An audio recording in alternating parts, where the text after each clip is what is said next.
It didn't come up? We still have the welcome screen up right now. No, the YouTube. No, I haven't seen it on mine yet. No. I see it. It's live on YouTube.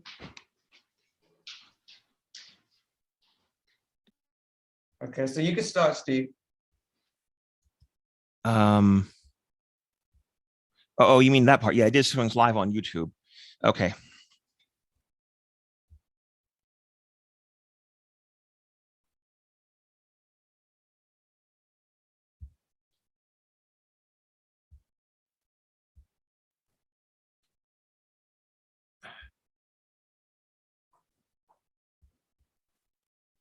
Pardon me, I'm having a few technical difficulties, but I think I've got it sorted out.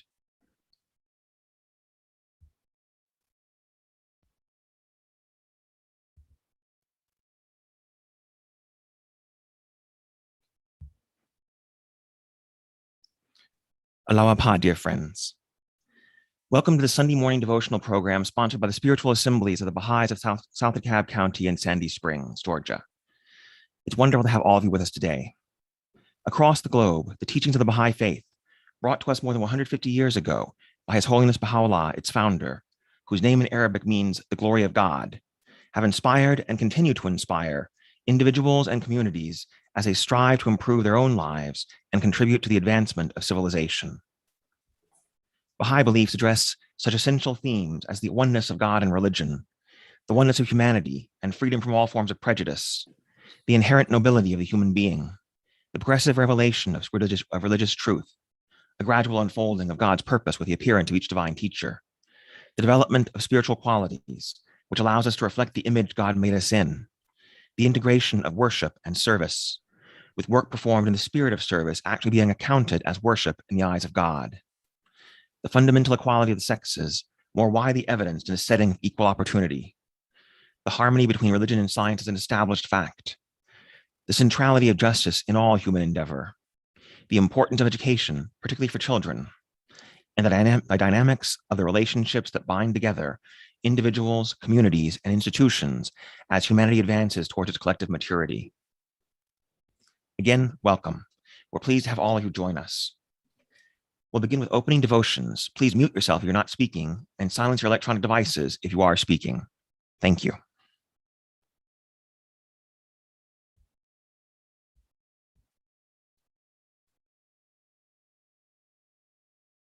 Barbara Taylor. O Lord, enable all the peoples of the earth to gain admittance into the paradise of thy faith, so that no created being may remain beyond the bounds of thy good pleasure. From time immemorial, thou hast been potent to do what pleaseth thee, and transcendent above whatsoever thou desirest. The Bab.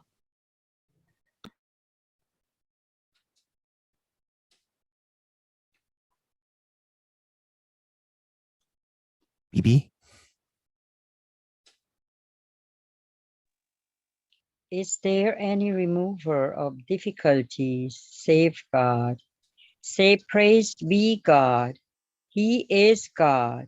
All are his servants, and all abide by his bidding. The Bab.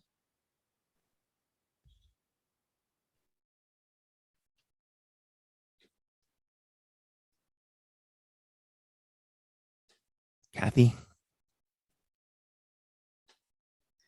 Glory be to thee, O Lord, my God.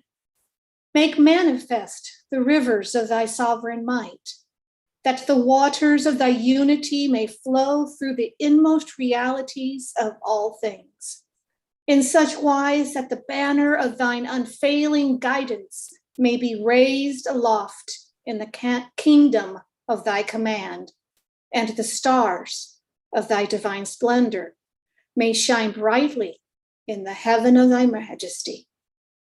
Potent art thou to do what pleaseth thee.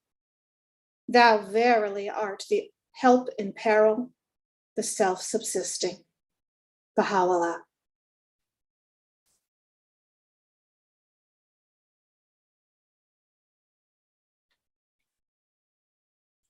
Matthew.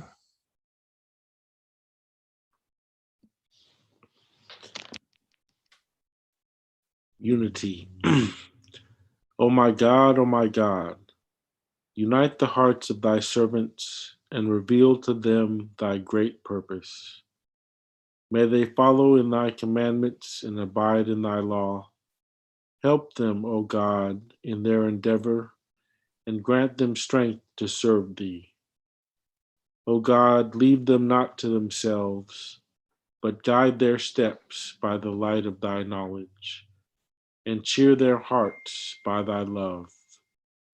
Verily, thou art their helper and their Lord. Baha'u'llah.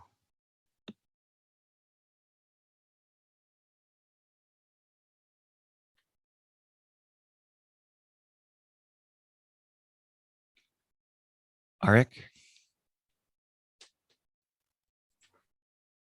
O thou kind Lord, bestow heavenly confirmation upon this daughter of the kingdom, and graciously aid her that she may remain firm and steadfast in thy cause, and that she may, even as a nightingale of the rose garden of mysteries, warble melodies in the Abha kingdom in the most wondrous tones, thereby bringing happiness to everyone. Make her exalted among the daughters of the kingdom, and enable her to attain life eternal. Thou art the bestower of all loving.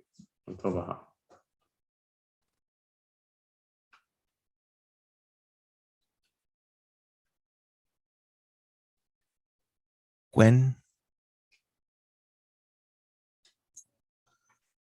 I am the sun of wisdom and the ocean of knowledge. I cheer the fate and revive the dead. I am the guiding light that illumineth the way. I am the royal falcon on the arm of the Almighty. I unfold the drooping wings of every broken bird and start it on its flight. The tablets of Baha'u'llah.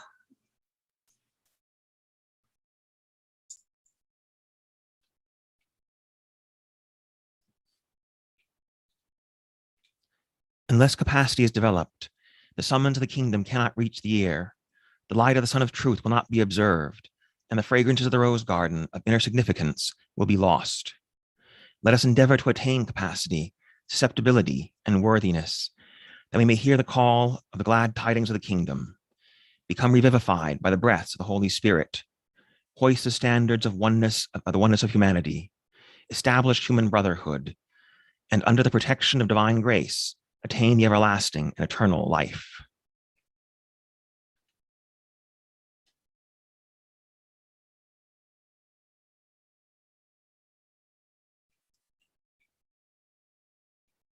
Kathy? The Blessed Perfection bore all these ordeals and calamities in order that our hearts may become enkindled and radiant, our spirits be glorified, our faults become virtues, our ignorance transformed into knowledge, in order that we may attain the real fruits of humanity and acquire heavenly graces. Although pilgrims upon earth, we should travel the road of the heavenly kingdom. Although needy and poor, we might receive the treasures of eternal life. For this has he borne these difficulties and sorrows. Abdul Baha.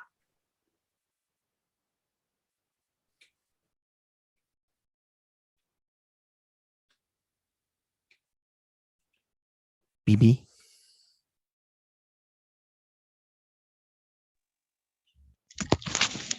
Let them never forget the imperative to tend to the needs of the children of the world and offer them lessons that develop their spiritual faculties and lay the foundations of a noble and upright character. Universal House of Justice.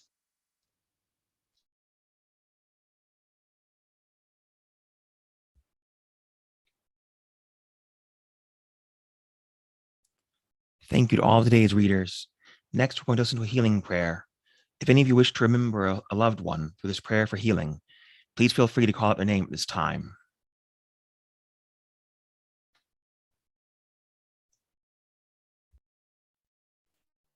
Josie Reynolds, Marshall Thompson, John Haynes and Isaiah and Trish Hendon, Grace Rychetnik,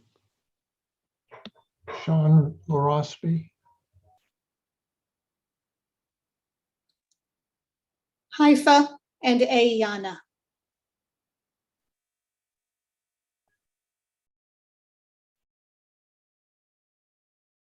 Society. Thy name is my healing, oh my God, and remembrance of thee is my remedy. Nearness to thee is my hope, and love for thee is my companion. Thy mercy to me is my healing, and my succor in both this world and the worlds to come.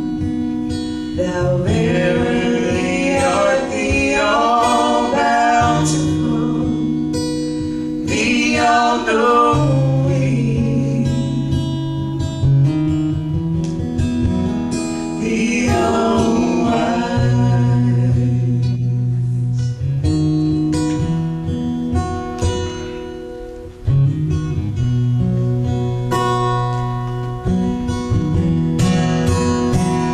The all knowing,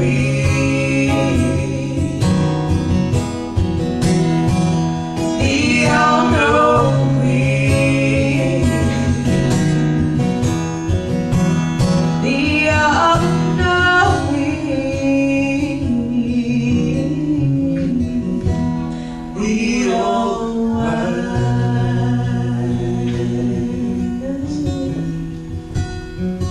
the all knowing, the all wise, the all knowing,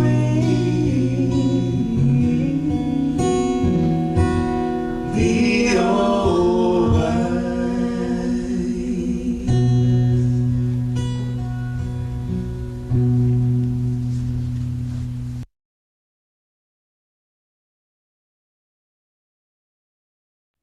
And now we're blessed to have a musical offering.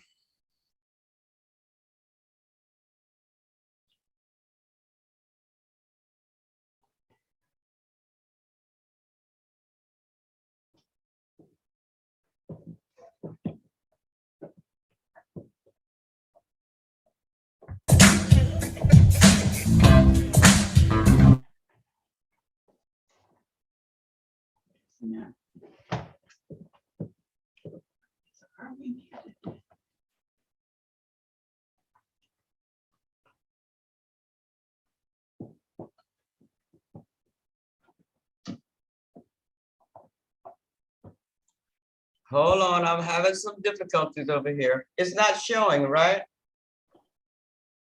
Not yet, no. Yeah, I'm showing the same thing on my end. Let's see.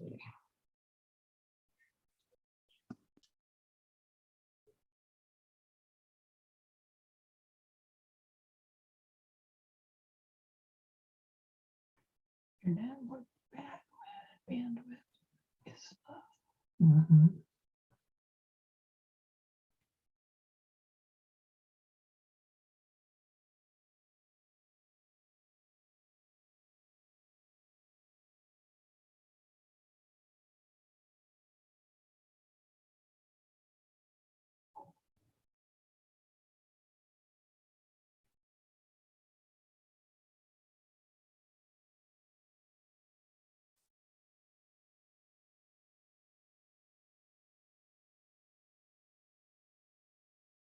Here we go.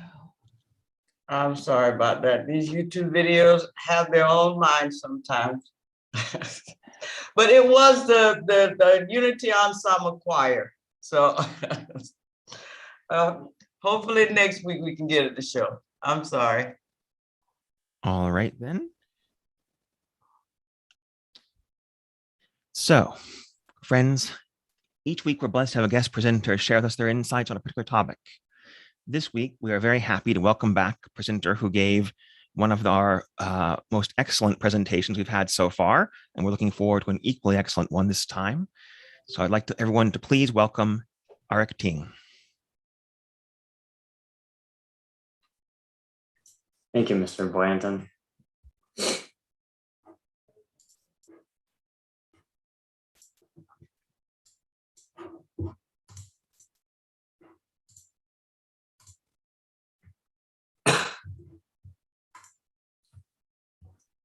Hi, everyone. Last time I was here, I gave a talk that all of you hopefully remember. I talked about starting core activities at a neighborhood. And one of the steps that I talked about in that presentation was about designing a program. And in it, I said that designing a program itself could be its whole other presentation. So here I am with a guide that I made about how to design junior youth and children's class activities. So last time I left off with these 3 stages of the activity: an introductory activity, a central activity, and a concluding activity. So this is how I believe generally the activities go when you actually get all the kids together and they're here to do something. Quick side note, if you've taken Ruhi book 3 and 5, you'll have a lot of the necessary scaffolding to design these programs, and you've already established what goals you need for this program. And so I highly recommend that you take Ruhi book 3 or 5. However, they don't say much about how to actually design an activity themselves because they really want you to do it yourself, because it's different from place to place. But I want to talk a little bit more practical advice about how to kind of create these activities. So let's look at the introductory activity. The main goal of the introductory activity is to settle everyone in and to get ready for your central activity. When you're starting off, oftentimes the kids will not know each other very well because your group is just beginning. So it's important for everyone to start getting to know each other. So a great way to do this is to do some icebreakers. And something we often always started with was we sang "Blessed is the Spot," or "We Are Drops." Sometimes you can start off with a prayer and just say an opening prayer like in a normal Baha'i gathering. However, in my experience, this is a little risky because depending on the kids you're working with, some of them are not into the whole spirituality thing yet. And if you start off with a prayer, they might get a little weirded out. So you'll have to gauge the interest of your children, whether you want to do a prayer or not.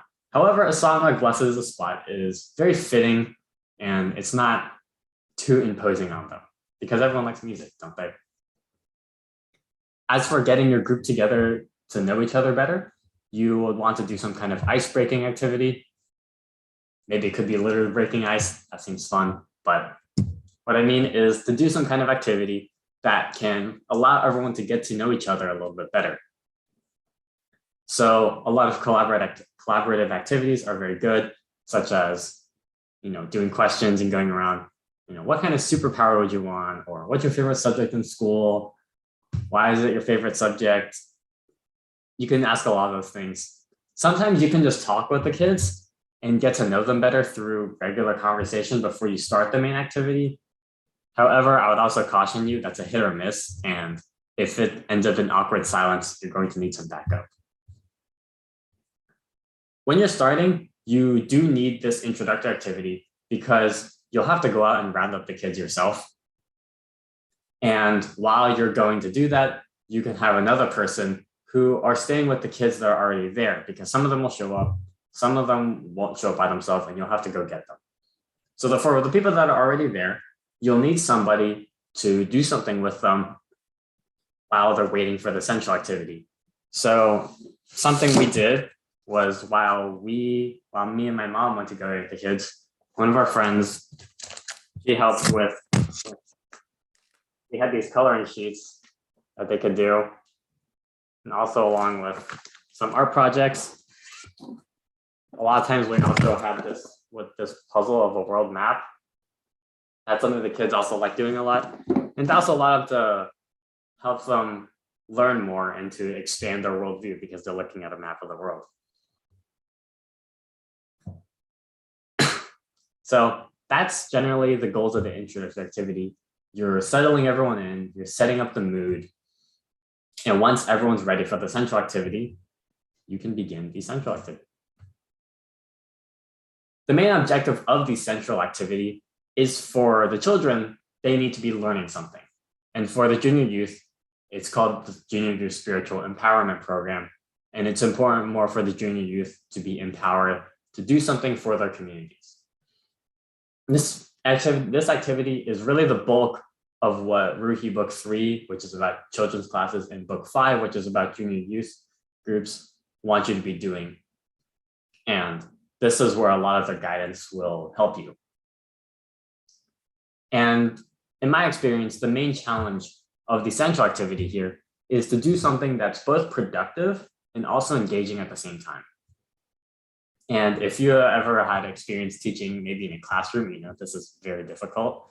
But if you can achieve both something that they want to be doing and something that's also where they're going to be learning something, that's where that can end up being very, very successful. So for the children, one of the great ways to do children's classes is to focus on a virtue or an idea each time you meet. The end goal of these activities is the oneness of mankind as the central principle of the Baha'i faith. And so when you teach these children these virtues such as honesty, love, trustworthiness, courtesy, honor, a lot of these things, it's contributing to that goal because they're learning the necessary qualities that they can to unify people together. So we had a lot of songs about these virtues. We had the coloring sheets that I just showed you. And as a reference, we use this book. It's called The Virtues Guide. This has a lot of virtues in it and talks about each one and the basic ideas.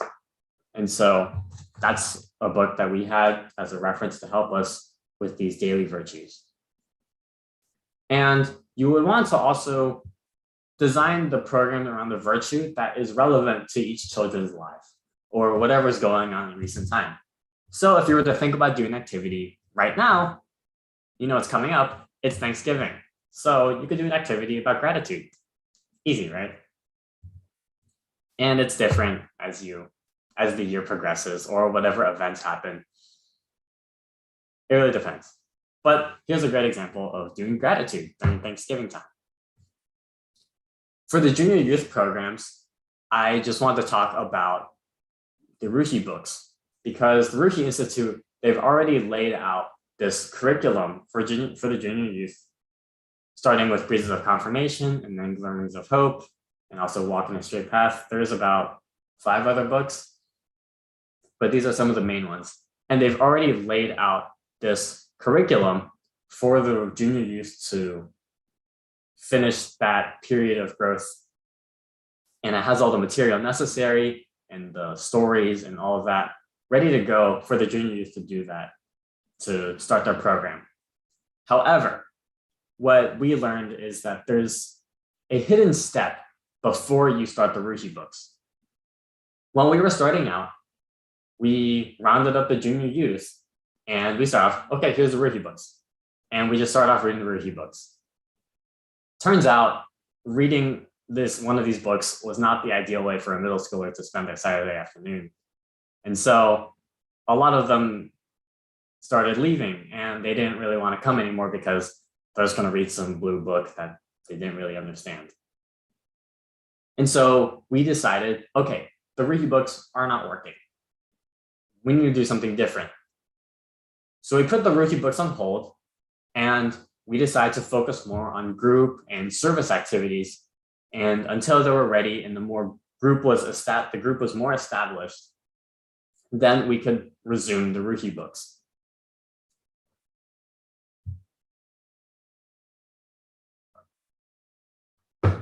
However, the ultimate goal is to put the junior youth through this curriculum of the Ruhi books.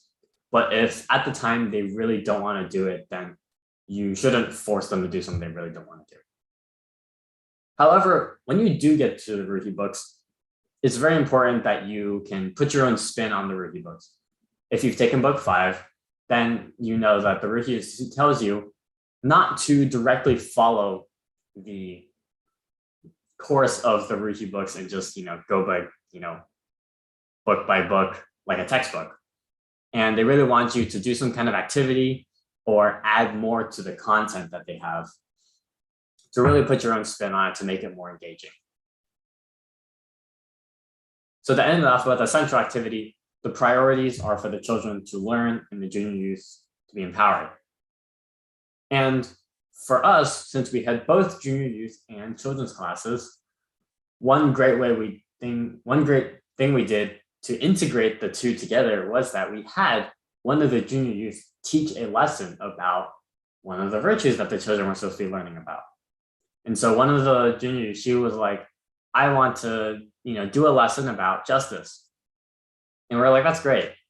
And we helped her throughout the week to build up her ideas and her public speaking abilities and to really give this presentation about justice. And that was one way the junior youth could be empowered and to serve their community by teaching the children, and also for the children at the same time to be learning something. That's a 2 birds in 1 stone kind of activity. Now, for the concluding activity, the main aim of the concluding activity is to end your whole session on a good note, because people always remember what they do last. Once everyone is done with the central activity, maybe they had some deep discussion or they're already done learning, they're not super keen to be doing something just as difficult. However, you can still do something great. So a lot of examples is something we always did was we always had snacks for the kids to enjoy afterwards and to hang out. If you can play drums or the guitar or dance or sing or some other instrument, that's really fantastic because music and dance are very, very strong unifying forces to bring people together and to have a good time. At the neighborhood we did it at, there is a big field in the center. And so one day I brought a soccer ball and we split up into teams and we played a game of soccer. And the kids had a blast with that. I myself cannot play the drums or the guitar. However, I make a lot of origami, and that's something I do as a hobby. And something I did a lot as a concluding activity was I taught the children how to make paper airplanes or cranes. And they especially like paper airplanes because they could throw them afterwards. And so this is really for me to say to use your talents and to see what opportunities you have to provide a great way for the kids to do something fun. Other things we did was in February, we celebrated Chinese New Year. And not only was that a lot of fun for the children, but it was also a great learning activity alongside the central activity because it allowed them to experience a culture that they did not experience much with before. And so celebrating something like Chinese New Year was another great concluding activity because it also integrated with a learning moment along with something fun. This will take a little more work, but something we also did was that we had a jumbo bubble kit, and the kids, while this is a lot more work, I can almost guarantee you that the kids will love doing this. And so to conclude the concluding activity, this is really your most flexible space and a really great way for the kids to just do something fun and to have a good time and to also strengthen their bonds with each other. Before the conclusion, I just want to leave you with a few pieces of advice that encompass the whole process of designing a program. First of all, I would recommend that you be flexible. You need a plan, And having a plan is extremely necessary for your activities to go successfully, but don't expect the whole thing to go exactly as you intend. Let's say your icebreakers finish early and everyone seems to know each other pretty well already. Then you don't need to draw it out to, let's say you wanted to go to 15 minutes, but everyone seems to finish in 5 or 10 minutes. Then you can just jump straight to the central activity. You don't need to draw it out any further. If, let's say in the central activity, your discussion or activity is going really well and everyone is really engaged in the discussion, but if you allotted only 30 or 40 minutes for it, but people want to keep talking, there's no reason for them to stop. Or if the kids are having a great time at the end, then it can go on for a little longer. So all in all, don't expect your plan to go super rigidly as you intended, as long as it's having the intended effects, then it's important to be flexible. And not just within your program to be flexible, but when you're planning for the next one, think about what's working, what's not working. And that can help you a lot with changing and improving how your programs are going to be made so that the children can learn more, to be more engaged, et cetera, et cetera. And in terms of thinking about what's working and what's not working, it segues really well into my next tip, which is to be empathetic. To be empathetic. And empathetic means to be understanding at its base. To understand the people you're working with, these kids, think about what do they want to be doing? Is this something that these children want to be doing? Is it something that's relevant to their very lives? And it will allow you to think a lot about what's working with your program and what's not working. And this kind of allows you to improve yourself and to improve the design of your programs. Now, yes, you might be thinking, okay, Eric, you're a 17-year-old kid. Of course, it's a lot easier for you to understand how little kids are thinking. But even though, yes, it is easier for me than it is for someone who might be older, this step to be empathetic is just as necessary as it is difficult. And I understand it's difficult, but it's better that you strive very hard for it than to not try at all. The worst thing you can do in terms of your connection and bonding with these children is to feel out of touch. Lastly, I would say, don't lose sight of what your goals are.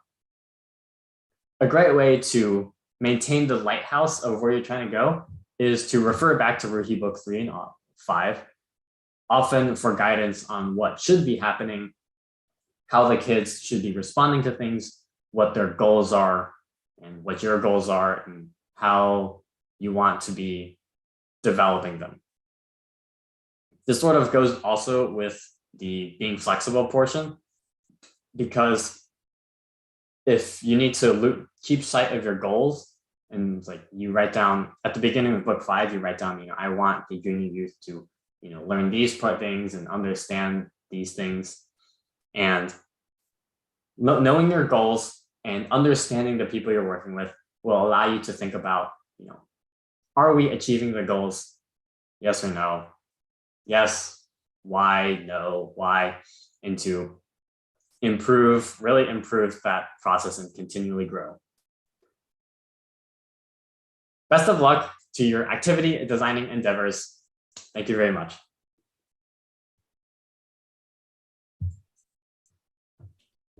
Thank you, Arik.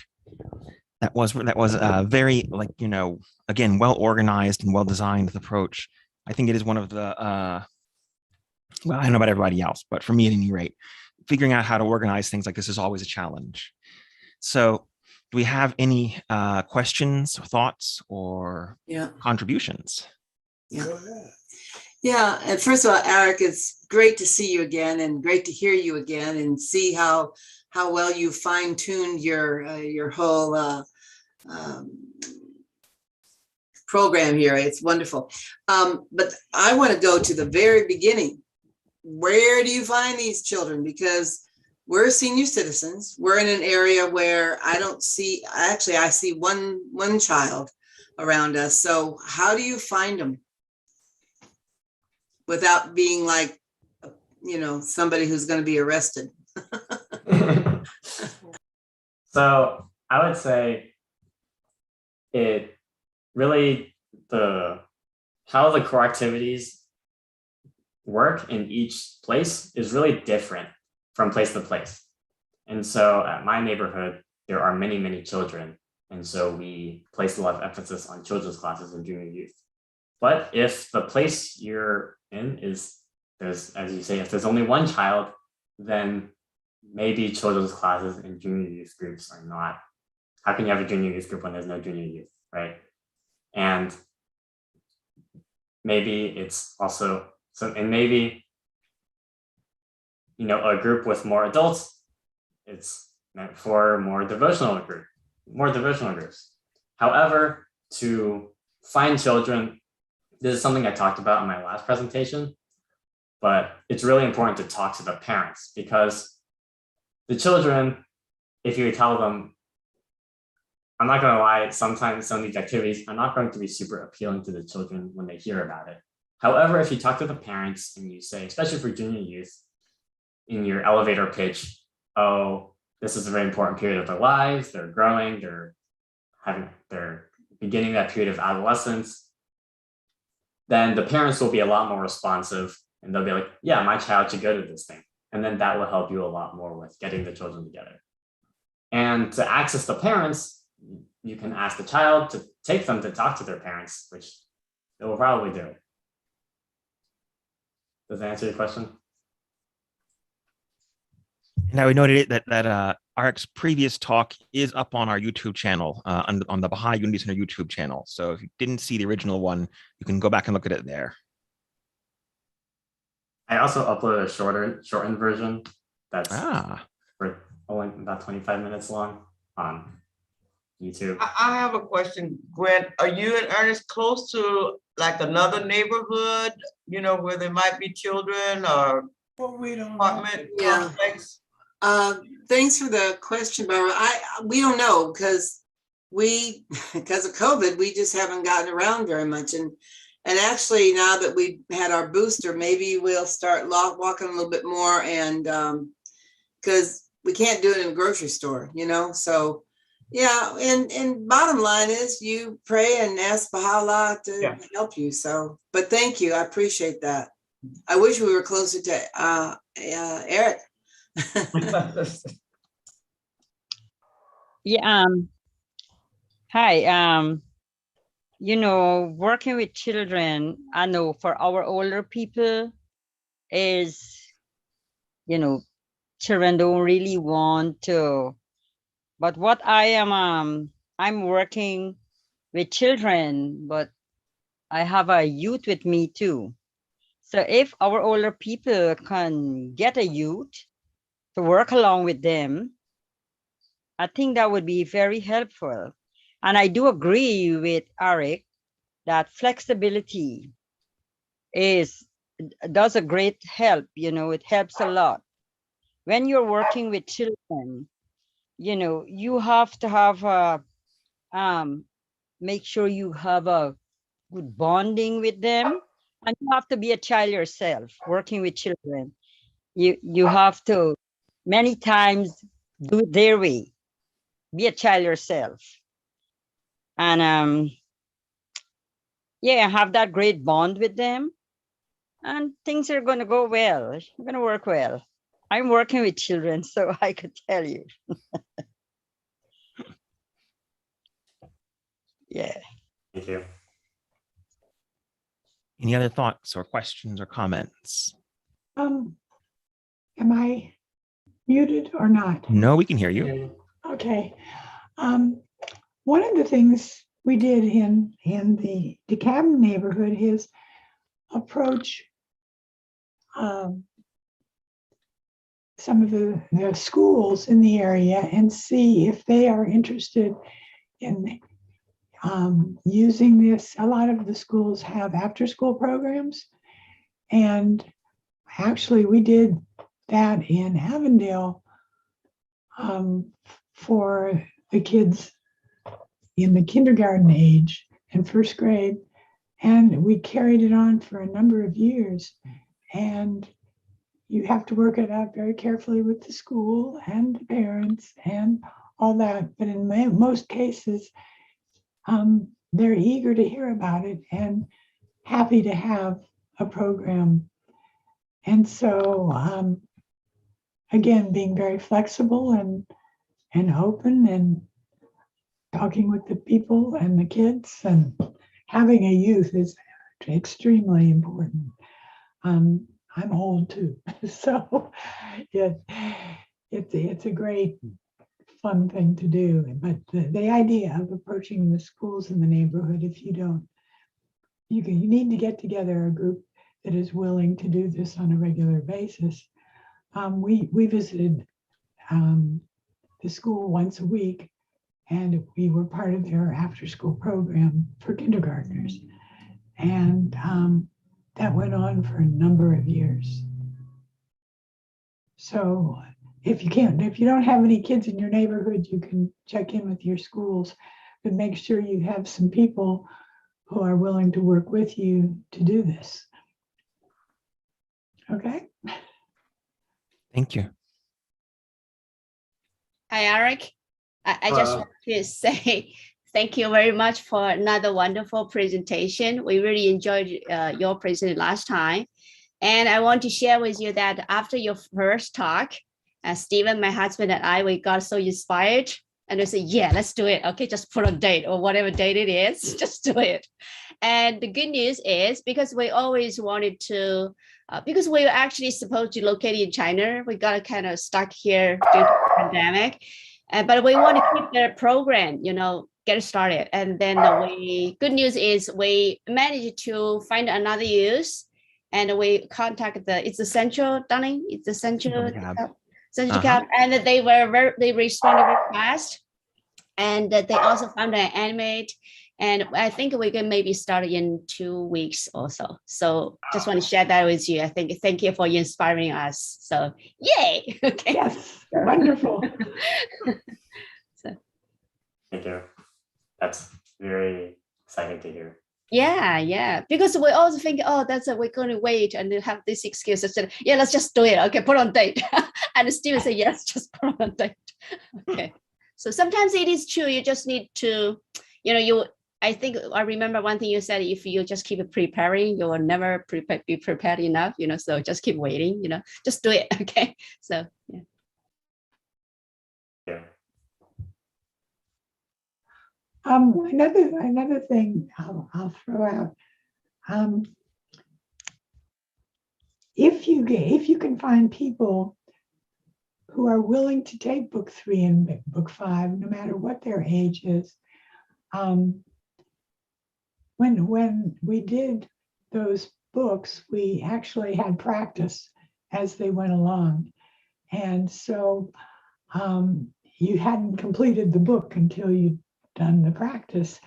And some of the people who said, oh, I'm going to take these books, but I'm never going to teach children's classes or junior youth, ended up being hooked on it and ended up being wonderful teachers and animators. And it was really exciting to see this happen because, and one thing that you brought up about evaluating, at the end of each session, we got to do this at the Unity Center in the children's program. We would get together, the kids would leave, and we always said we'd only spend a little bit of time, but occasionally we'd spend close to an hour evaluating what worked and what didn't and getting ideas. And we also got together and we would plan together how we were going to do the next 3 to 5 lessons. And we did that to get the planning was done together, and the reflection and evaluation was done together. And it really bonded us as well. So those are just some odd things to throw out.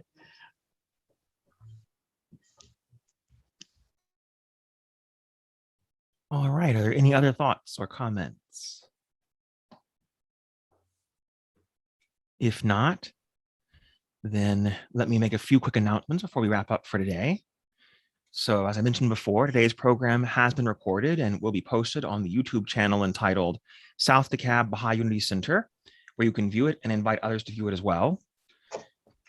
For members of the Baha'i faith, you are warmly encouraged to make a financial contribution to the South DeKalb Baha'i Fund, the Sandy Springs Baha'i Fund, and the National Baha'i Fund through the online contribution system at ocs.baha'i.us, or to mail a check to the Baha'i Unity Center at 2370 Wesley Chapel Road, Decatur, Georgia, 30035. I want to give a great many thanks to everyone who worked together to make today's program possible. Our speaker, Arik, our volunteer readers, Barbara Hennix, without whom none of this would keep going, the spiritual assemblies of the Baha'is of South DeKalb and Sandy Springs, and of course, everyone who is here today without whom we wouldn't have a reason to be here, right? So thank you all. So I'm Stephen Boynton, and until next time, stay safe and well. We're going to end now with a closing prayer for the departed.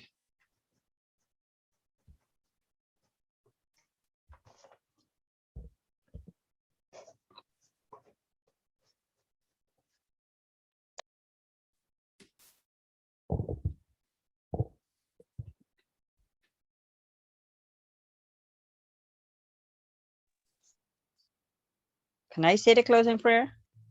If you'd like to, yes. I think Barbara's pulling one up. Oh, okay, okay.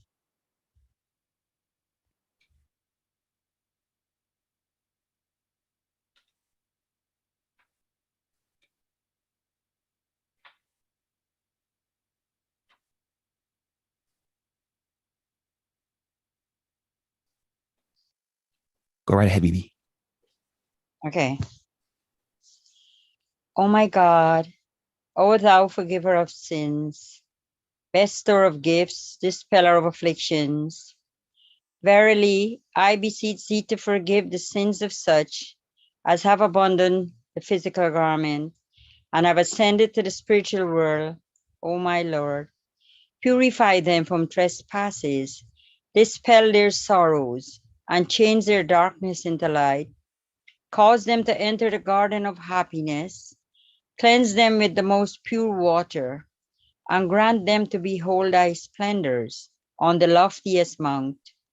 Abdul Baha. Allah Abhai, everyone. Thank you for being here today. Allahu Akbar. Thank you. Good to see you again, Artik. Aloha. Alapa, thank you all. Thank you, Eric. Eric.